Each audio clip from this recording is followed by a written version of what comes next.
Hello and welcome to the Wormhole Podcast, episode 91, bringing on an author and talking with them about one, occasionally more, of their books in detail.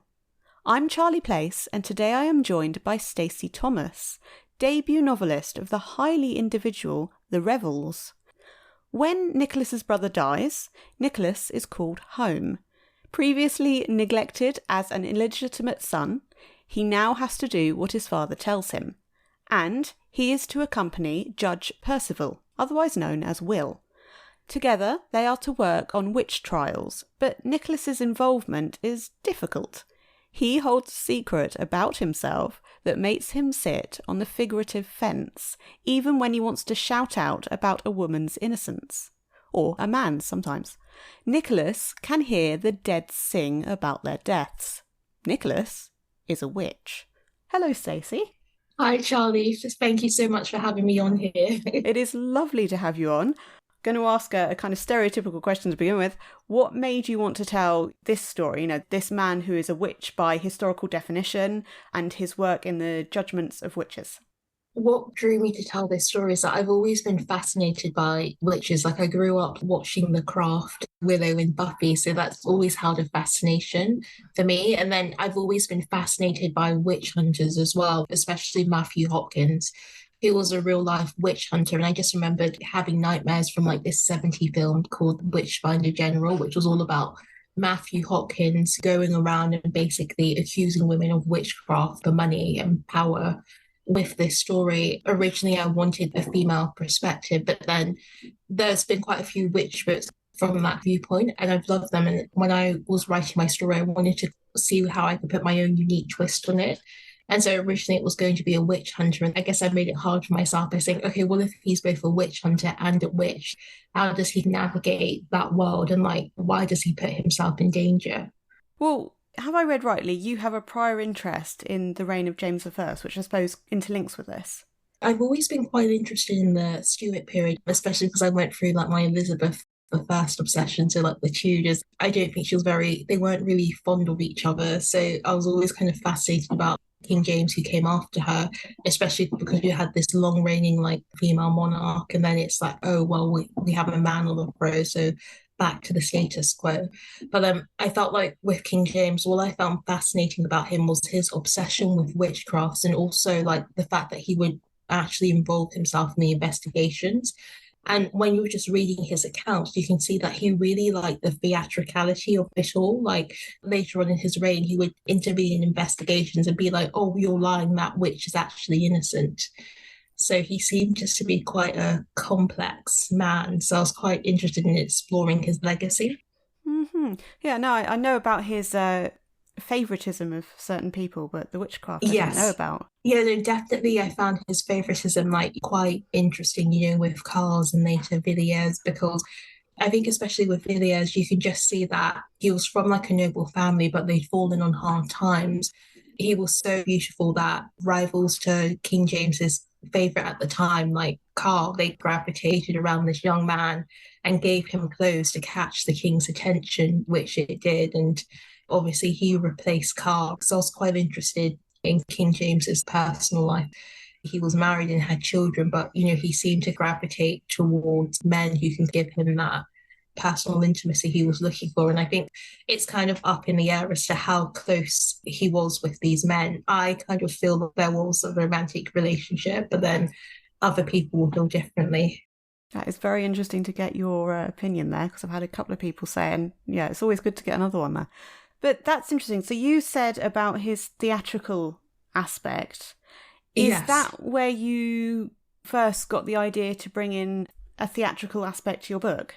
I feel definitely from King James, because I read a lot of witch trial transcripts, and obviously at the end of the day, a lot of people were falsely condemned, but it's they were treating it like a play, because during this period you would have witch pamphlets, which would basically recount witch trials. I think usually they were just made up to sell copies, but it was this whole thing. This was a form of theatre for people. And even when you're just reading the transcriptions, I could imagine if you were in the audience and listening to the court case unfold, there is just something about it that does seem like you're at a play, because a person is trying to say, oh yes, this young woman or man in like fewer cases, they would transform into a flying horse and like plague their neighbors.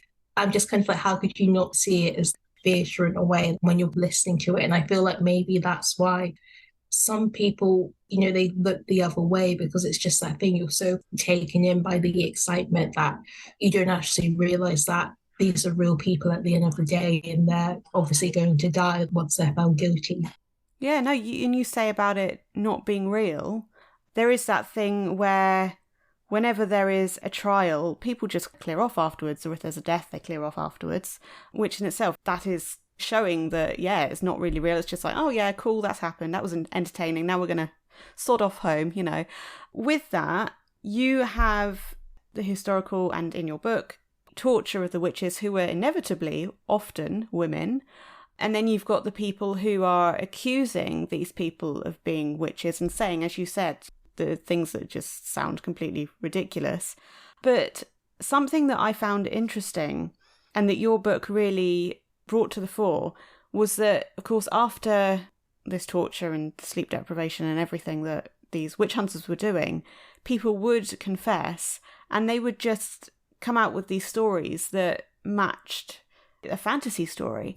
So I suppose I want to ask, can you talk more about how witch hunters went about extracting the truth, I suppose, or what they wanted to call the truth? Yes, so basically, legally, you weren't allowed to torture people, but obviously it happened because, like a lot of the times with witch hunters, you're torturing people behind like closed doors. And you would have the witch hunters, and then you would have the searching women who would search the women for like what they thought was the devil's mark. And then you'd also have the watching men. You would tie the kind of accused witch to a chair and just kind of keep her awake. And so the watching men were there to make sure that she didn't fall asleep. All the people in the room, they were all paid to get results. So of course they're going to turn a blind eye if they're taking things too far, which they did the moment they started pointing fingers. With the sleep deprivation, if you can't sleep, I just remember reading in this book, you're sleep deprived, you're starting to hallucinate. And I also just feel like you have a witch hunter who's in a way telling you what to say. And it's like, in that situation, you'll agree with them. And then just going back to the witch pamphlets, which basically London printing presses were printing them from like the 16th century. They were written in English, they were sold cheaply. So it was kind of designed to be accessible so that everyone could read them, and they were distributed across the whole of the country. In terms of knowing what to say, a lot of these witch trials, the transcripts are quite similar, because if you've read those pamphlets, you know exactly the kind of details that people are looking for. And so that's why when I was writing my book, originally I was like, oh, maybe I should try to make all of the charges unique. But there's always that commonality in terms of a witch would have a familiar and then she would have her like coven and stuff. You don't really need to break away from tradition because there was always a fixed idea. And then obviously with King James, when he wrote Demonology, he set out his belief on witchcraft and what it looks like. And so obviously with the witch hunters who would kind of use that as a kind of instruction manual, they're going to make sure that the charges are in line with what King James believed as well. Well, you say about the pamphlets, they weren't the most important, I suppose, but how important would you say they were in this whole accusation process? I guess they're kind of like your newspapers or your Twitter, in that your 17th century version of Twitter, because obviously it's a source of misinformation, but in a way you can tune it out because you didn't have to read them if you wanted to. And even though not a lot of people were literate, like obviously you could have people read them out to you, but I feel like it's part of your cultural background. Like even if you've not read it, you would have grown up hearing people maybe talking about it, even if they were just joking about it. So this is part of your upbringing. I wanted to bring in the witch pamphlets because I just wanted to show like people have grown up with this idea of the supernatural. So obviously when things go wrong in their lives, it's easy to be like, oh yes, I've suffered a loss or I've a heartache because the witch has put a curse on me. Kind of like your childhood stories and turning back to them for comfort in a way. Mm-hmm. And you mentioned some of the things that people were accused of and how fantastical they were. But something I was wanting to know, you have this concept of knots. Yes. There's two concepts of witches that are in your book, and I can't remember the first one. I want to say it's like poisons or spells, but then you also have knots. Yes. Could you explain this more fully, this whole idea of knots, and did it have any basis in what healing women, I suppose you could say, were doing or anything like that? So with knot magic, it was just basically this idea that witches, they could kind of cast spells using knots. And there's this famous, I think, 17th century woodcut, which basically shows the witch selling threaded knots to a sailor to guarantee him good wind. And so I wanted to kind of use knot magic because it's quite tactile for the characters to use when they're casting spells, rather than, oh, it's in my mind and I'm able to do that, because sometimes it's a bit tricky to explain it.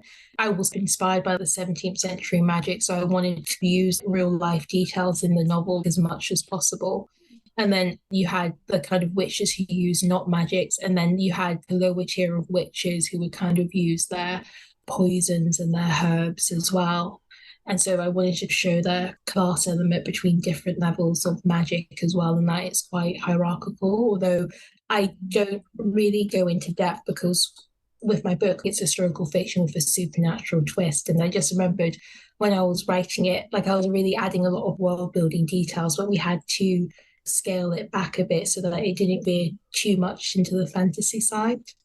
You may have taken it out, but I think that, you've got that focus. I want to say descriptive. Obviously it's also factual, but the way you have enabled the reader to see how much the witch trials were focused on the working class. And then, you've got your witches, if we say Nicholas, Grace, Althamia, I hope maybe yes. I've said that right. And they could all be called witches. And of course they're privileged, effectively. Yes. And on that, actually, was it important to you to have actual witches in the book? Yes, definitely for Nicholas's character. Like, I wanted to make him a witch because I really wanted to kind of explore that vulnerability of being both a witch and a witch hunter who just gets drawn into this situation.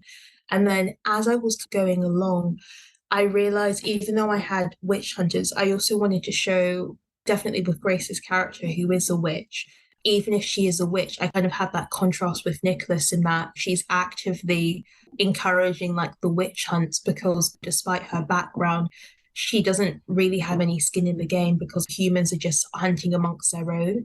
She's both a witch and a Catholic, so she's basically part of two groups that have been like ruthlessly terrorized.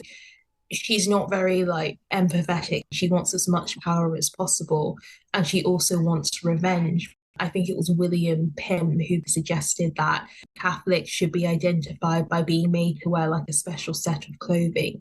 And then obviously they're being subjected to huge fines. So I feel like with someone like Grace, she wants to be able to turn the tables and rather than just be a prey, be the one like hunting other people. Yeah, I did wonder how much religion itself had influenced what you wanted to write. Yes. When I first started, like a lot of the spells that witches would use in terms of the language, I just remembered when I read in the book, so I'm so bad at remembering names, but they were just saying the spells, they were reminiscent of Catholic prayers. So what was interesting is there was always that link between Catholicism and like witchcraft, because even though King Henry forced everyone to change their religion, you can't force people to just change their whole belief system overnight. And that was one of the issues as well in that period. People didn't want to like let go of their cultural traditions. So, yeah. Yeah, no, I remember, I think you were noting a couple of times the iconoclast. Gosh, the name escapes me right now, but yes. William Dowsing, yeah, he basically went across the country just smashing any Catholic symbols or like, really elaborate churches. It was just a huge waste. Just goes to show like the level of intolerance in those periods as well. Mm-hmm.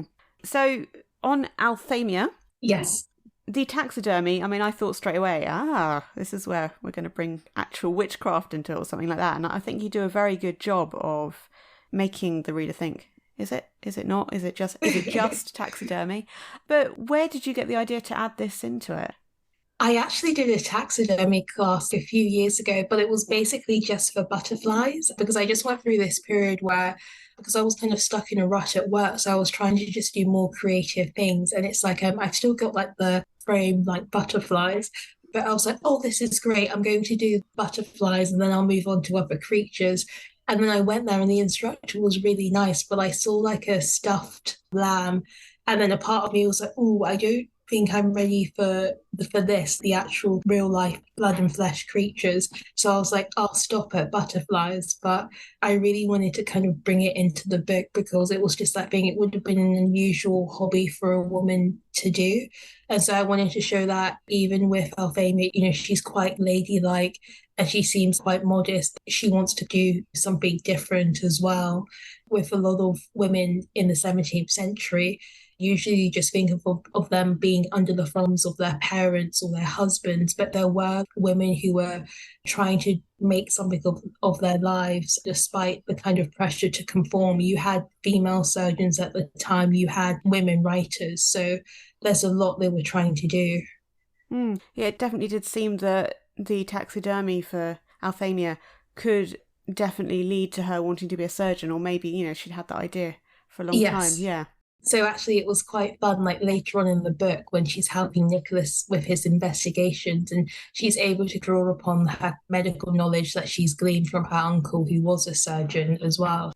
And I'm glad you picked up on it because I kind of want to show like there's a sequel. Hopefully she's able to expand upon that as well.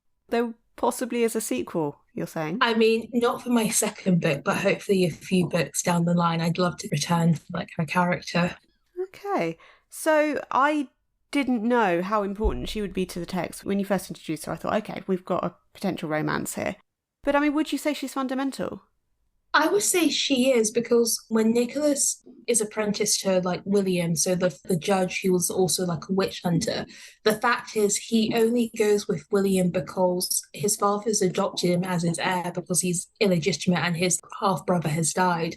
His father just needs him out of London to kind of smooth over the news, and then he'll have to come back and start to learn like the business, even though he'd rather be a playwright.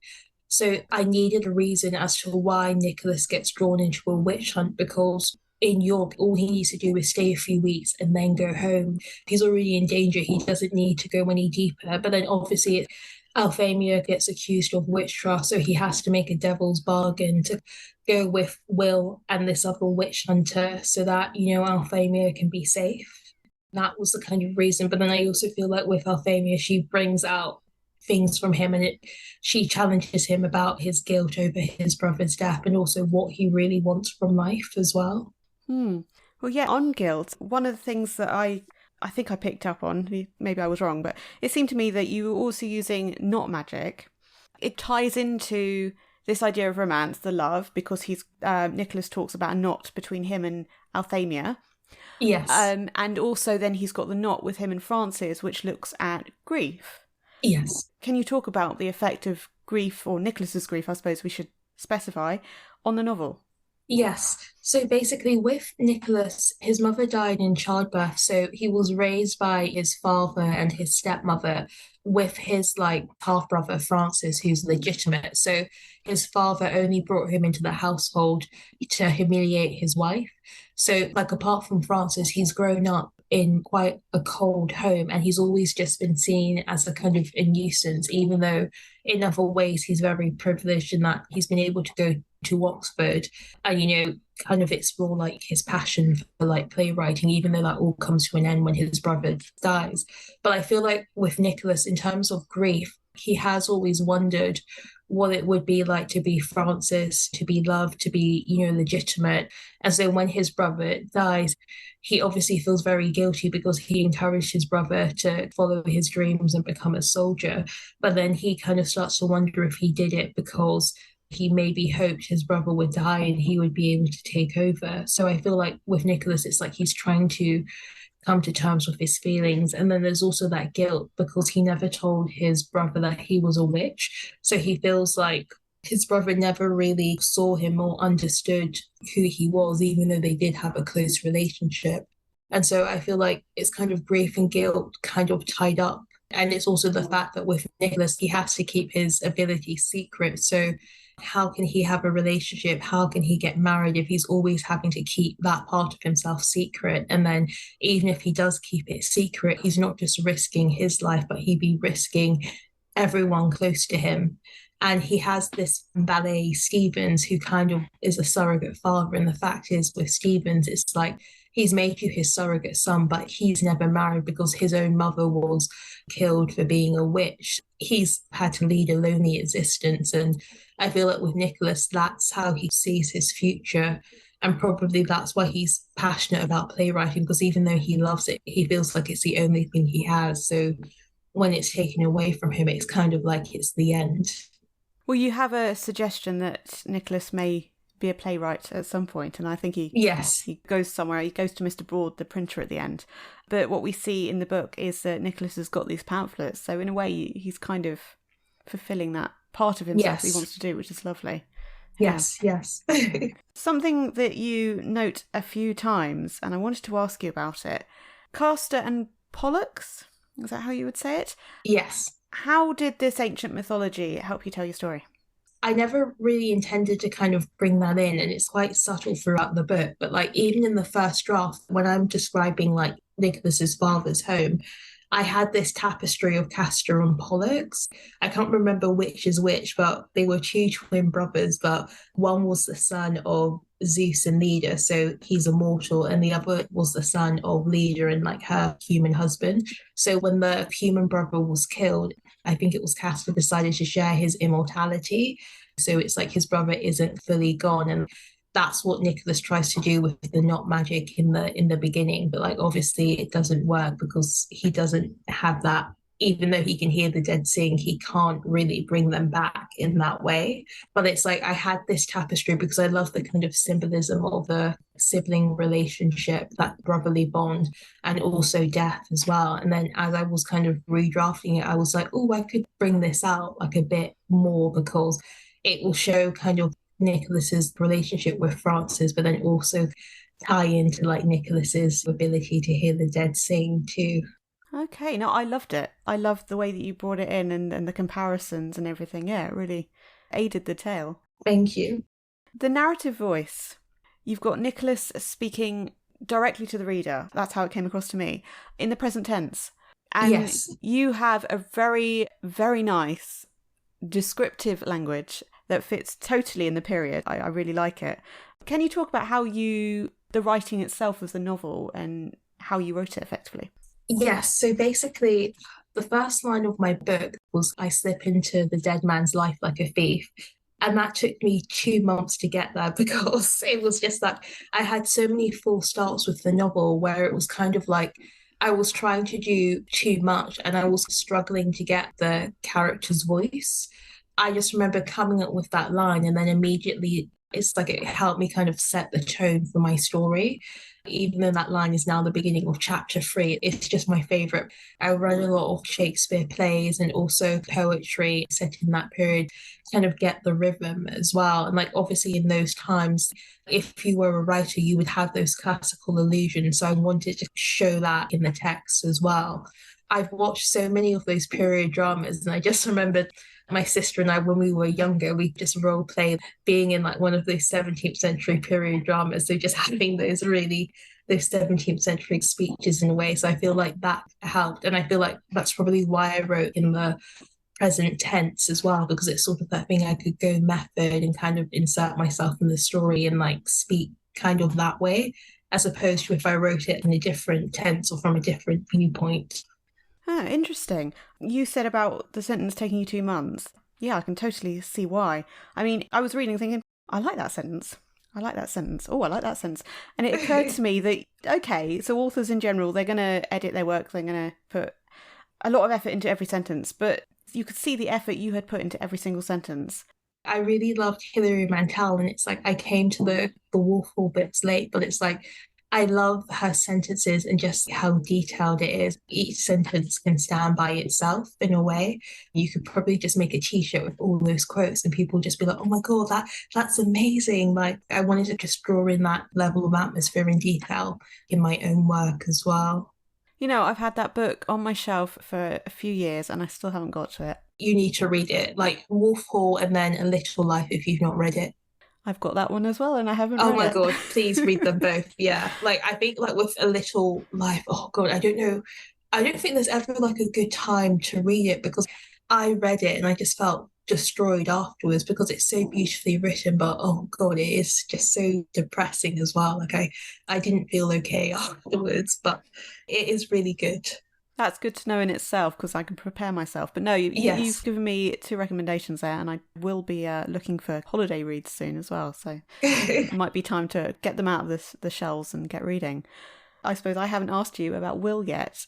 Can Yes. you tell us why he's in the story? Yeah, I suppose why, also where he fits into Nicholas's life and how it all worked for you.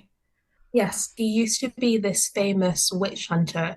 With King James, he set up this commission for witch hunters, and Will was their shining star. And so at the start of the novel, the commission for witch hunters have been disbanded under King Charles. But now with the Civil War, there's rumours of it starting up again. And so this is how Will kind of finds himself reluctantly drawn back into witch hunting. Even though he was a witch hunter, he left before the commission fell into disgrace. It's something he feels guilty about now. And it's like, it's not something he wants to get drawn into. But then because Nicholas wants to protect Althamia, he reluctantly finds himself getting dragged back into this.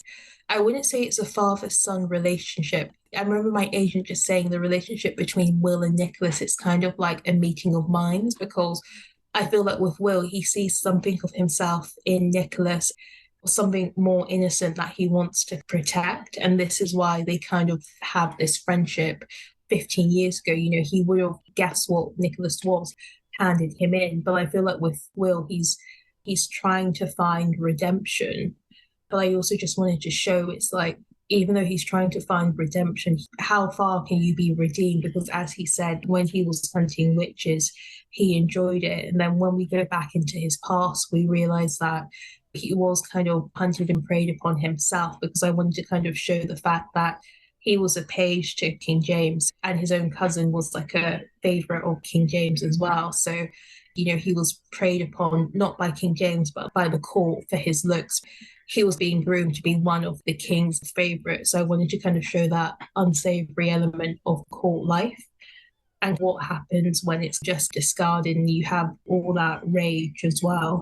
I liked how from the start you not only show that Will's got an idea of who Nicholas might be, but you also let Will and Nicholas, fall into this kind of friendship.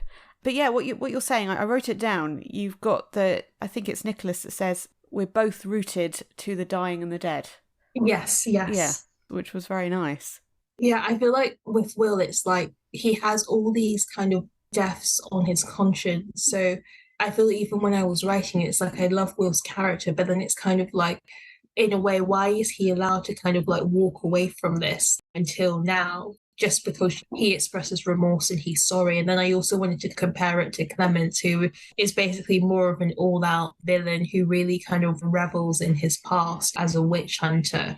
He went through like the kind of same situation to Will in that he was also exploited at court, and then probably just bringing in the class difference in a way as well, because he came from a kind of upper middle class family.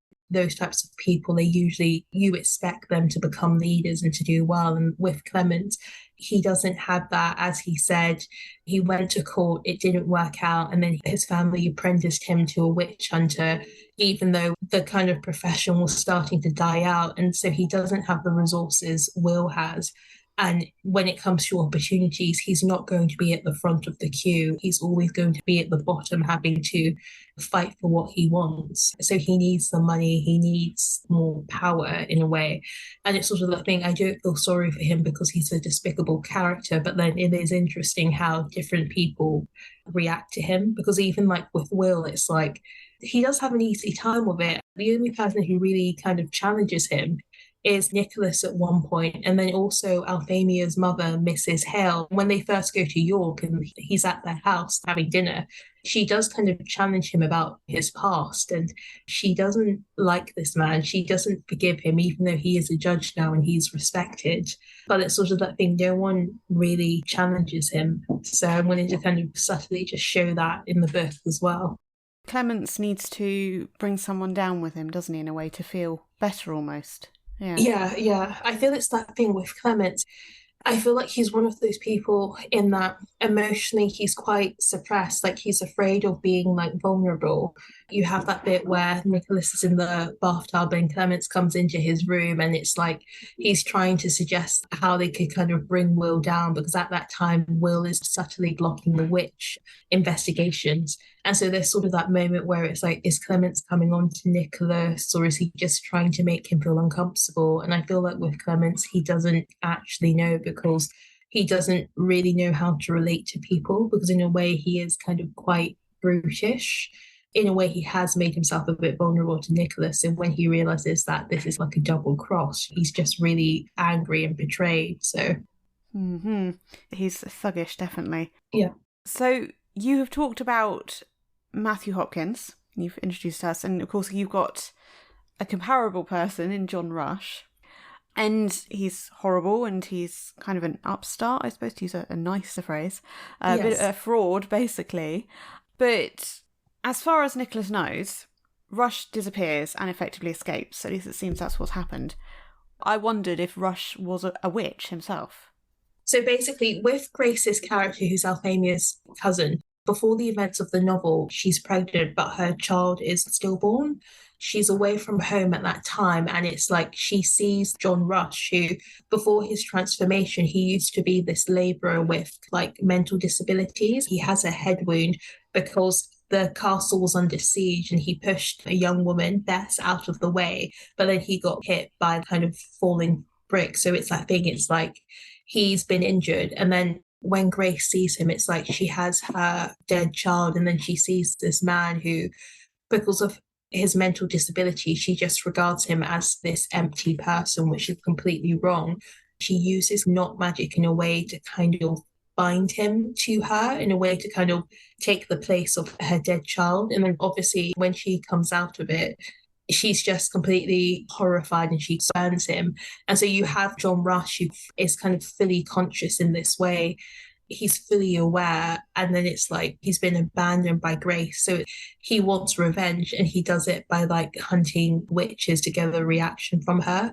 So I wanted to be ambiguous as to whether Rush has magic himself or he's kind of a spell, but like he definitely has that connection to Grace, because you could just wonder like why he doesn't come after her directly. And I feel that he wants attention, and then when he doesn't get that, he wants revenge. So that's why he takes Althamia towards the end.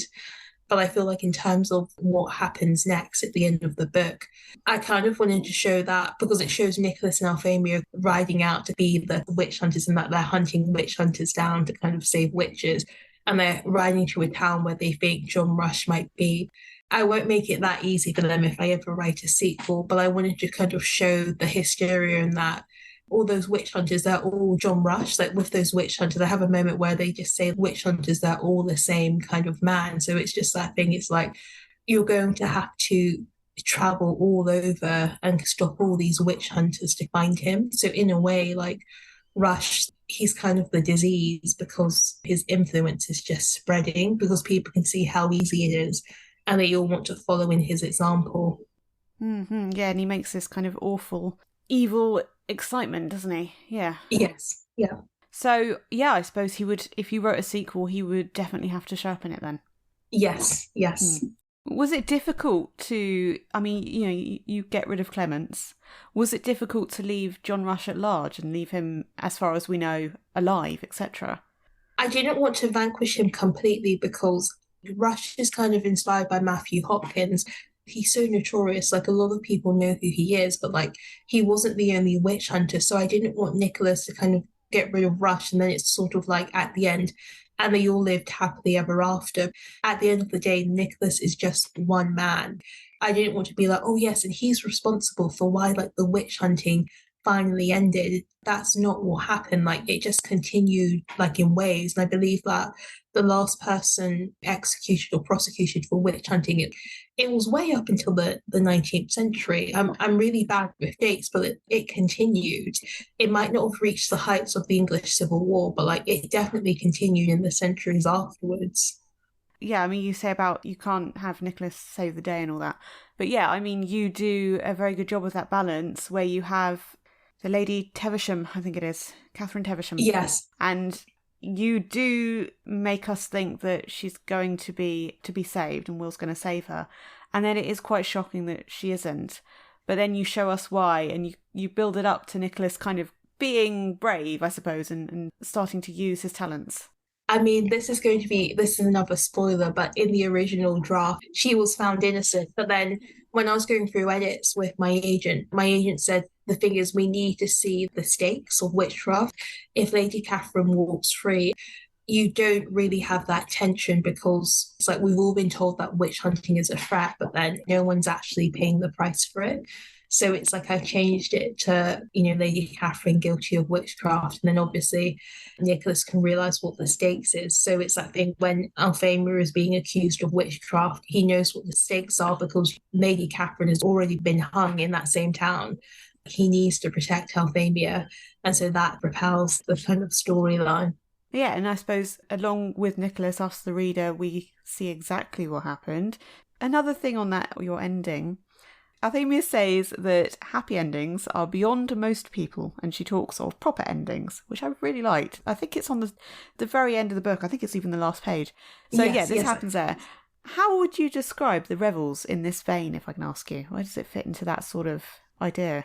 I feel like it's people trying to reach for like a happy ending, but it's also knowing that in a way happy endings are a fairy tale because with Nicholas, obviously he'd love to be a playwright, and it's like he has that invitation to go to the royalist court in France and write plays for like the Queen.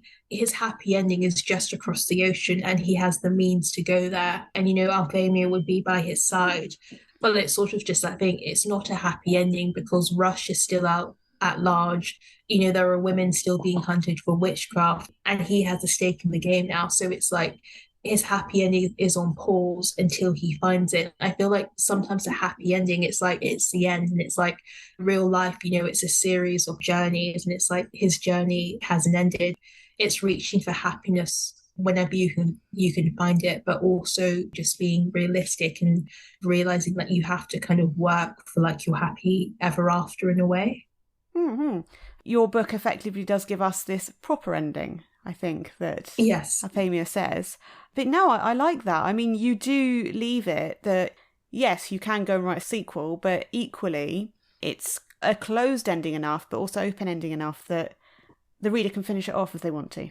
Yes, yeah. I love endings where it's a closed or proper ending, but then there's also that kind of scope for it to be continued. I guess because even like with Bridget Collins, The Binding, which I absolutely loved, I love that the two characters get together in the end, and it's like, it is a complete ending. Maybe it's just me because I loved it, but I just kept imagining, oh my god, what other journeys could they go on? There are still little strands that you can imagine the story continuing, and that's what I wanted to bring to the Revels as well. Okay, is that something you can see yourself doing in other books? Something you like in general?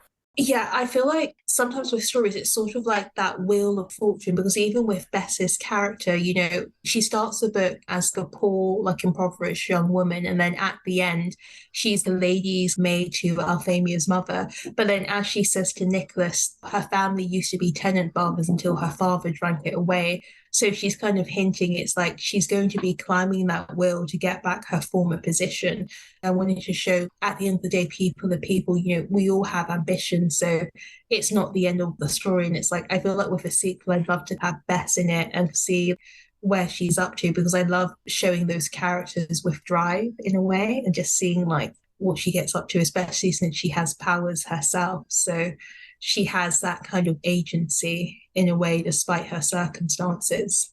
That's really nice to hear, because as you were talking, that you were going to bring Bess back in a sequel, maybe. Because as you were talking, I could see that you really like big on Bess as such. So I will ask you, we've got modern day apologies. I think it was the Church of Scotland, and there was a church, I think, in Europe. Can't remember which country. I think it was the German church, yes. Yeah. Can you tell us more about this? They have apologised for the witch hunts, effectively. Yes. So basically, it was only when I started listening to the podcast Witches of Scotland. So I discovered it while I was doing my edits. And so that really kind of helped me with the ending, because obviously with Witches of Scotland, they kind of interview midwives, authors, historians, a range of people to discover why the European witch trials happened. But it's like they're campaigning to get an apology and like a national memorial and a pardon for like the women and men convicted of witchcraft in Scotland. And so that's what kind of inspired the subplot in the book, where like Nicholas and Althamia are really trying to fight back and kind of persuade the people to kind of, take a stand against Rush as well. They have been making a lot of headway because, as we said, the Scottish and German churches have apologised. And I think that it's been in the Scottish Parliament as well, there's been movement on trying to get a pardon as well. And I think Nicola Sturgeon also apologised as well. And it seems like they're making a lot of headway too. But like I just found the podcast really inspiring. And so it really inspired me to just make my characters really look at the legacy of witch hunting and how they could make a change in their own time. But also in that period, you had John Gall as well, who was actively speaking out against Matthew Hopkins too. So I wanted to kind of draw that in and show the ways in which people could fight back. I think it's beyond the scope of this podcast episode here, but yeah, I did read about John Gall, and that was really heartening to see, I think, that he was doing that, yeah. But you have been on that podcast, Witches of Scotland now. Yes, I have. Yes. That must have been quite awesome, quite exciting for you. It was because I mentioned them like in my author's note. When I discovered them, I went on like a listening binge because it was just like a huge like resource. I feel like anyone interested in witch history should definitely give that podcast a listen. Like you, they're like probably close to 70 episodes as well. So there's a lot of like material to delve into. I've got so much catching up to do for your podcast because I listened to Amita Parikh's episode, which I really liked. And then I was like, when you introduced me and said this is a 91 episode, I was like, okay, I'm going to have to go on a listening binge now to catch up. You're very kind. Thank you. But yeah, no, I will link your episode on Witches of Scotland. Listeners, there will be a link in the show notes for you so you can go straight there. You won't have to look it up or anything. So you have introduced it ever so slightly. What is next, what you're writing at the moment? So with my second book, it's set in London 1958. So it's the last year that debutantes curtsy to the Queen. I think the basis of the story is like it's not the debutantes who are the focus, but it's the people behind them. So the mothers who will do anything to kind of scheme to get their daughters to the top. And then also the social secretaries, because what I just found interesting in those times is that debutantes, despite their protests, a lot of them, if they had money, would have press agents or like publicists. And so they were responsible for making sure that they would get in the magazines and get the attention. And with debutantes, you would curtsy to the Queen. And like, I feel like a lot of people would think like, oh yeah, their aim was just to get into the Tatler and one of those society magazines and then make a glorious match. But then it's sort of that thing with these debutantes, they had a lot of social capital, enough so that some of them would be offered film roles or like at least a screen test. So there was a lot of money to be made. In the 1950s, a lot of those stately homes, they're really struggling because there's not enough money. If you're a deb and it's like you don't want to get married straight away, you kind of want to make your mark. It's like being you'll do anything to be deb of the year. But it's told through the voice of like a young social secretary. I think it's just the idea that sometimes you have famous people, but then it's like some famous people, it's like they're controlled by powerful people. So it's sort of like the lengths my character will go to get power in a way. Okay, so I mean, you surprised me on the thing about publicity and magazines and articles. You're going to have a lot of that in there, I suppose, if you've got a secretary as the narrator. Yes, because with social secretaries, obviously they're being paid, they're employees, but it's kind of like they're also working in partnership. In a way, these debs who are, often very young girls who would be presented the moment they finish boarding school. And it's that being, yes, they've been educated, but it's sort of that being they're quite unworldly. And so with some of these press secretaries, I felt like sometimes they could see these young women coming because these are just your inexperienced girls and they're just being treated as pawns. And there was one American deb called Joanne Connolly, she was spotted by this press agent called Ted Howard or Hughes. And he just said, oh, yes, I saw this beautiful girl at this restaurant. And he just said, I'm going to make her the next Brenda Fraser, who was at one point the richest girl in the world and like a socialite who curtsied. The Debs are just basically like possessions, and you have all these people who are trying to get something out of them. And in Joanne Connolly's case, the press agent made his career from her, but then also her mother, who pushed her daughter to be a Deb. When her daughter first came out, the mother was working as a saleswoman in this boutique in New York. And then the moment her daughter came out and had got all this attention and then married a millionaire playboy, the mother's living in a penthouse in Paris. I think I have a line in my book where it's like, a daughter is like a pension or something. And it's like a lot of the cases, it's not just the fathers who are trying to marry their daughter off to the richest man, like the mothers. There's also that ambition there too. Blimey. So, yeah. Yes. It's sounding a bit like an extravagant My Fair Lady or something. Yes, yeah. So I'm still like writing on it. So hopefully by the time this episode airs, there'll be like a proper like synopsis and stuff. And I could just listen to it and I'll just be like, oh God, yes, I finally finished it. Yeah, you said before we started recording that you've got your tour going on for the Revels. You're working on the drafts that you've got to get in, and then it's going to be published in 2024. My goodness. You've got a lot to do, but you're doing well. Once I've done, I feel like I'm just probably going to just sleep for like a week. But like, it's been an amazing experience, but then it's also just been a roller coaster because there's so much going on. But you can only be a debut once, and it's like, I've just been enjoying like every moment. So it's just been a really special time. Fantastic. Okay, well, Stacey, it has been fantastic having you. I think I've used that twice now. Okay, it's been wonderful having you. Thank you for coming on today. Thank you for having me. It's been a pleasure. So, yeah. I do hope you enjoyed this episode. Do join me next time. And for more information as to upcoming authors, check out wormholepodcast.com. The Wormhole Podcast, episode 91, was recorded on the 15th of September 2023 and published on the 12th of February 2024. Music and production by Charlie Place with invaluable help from Johnson.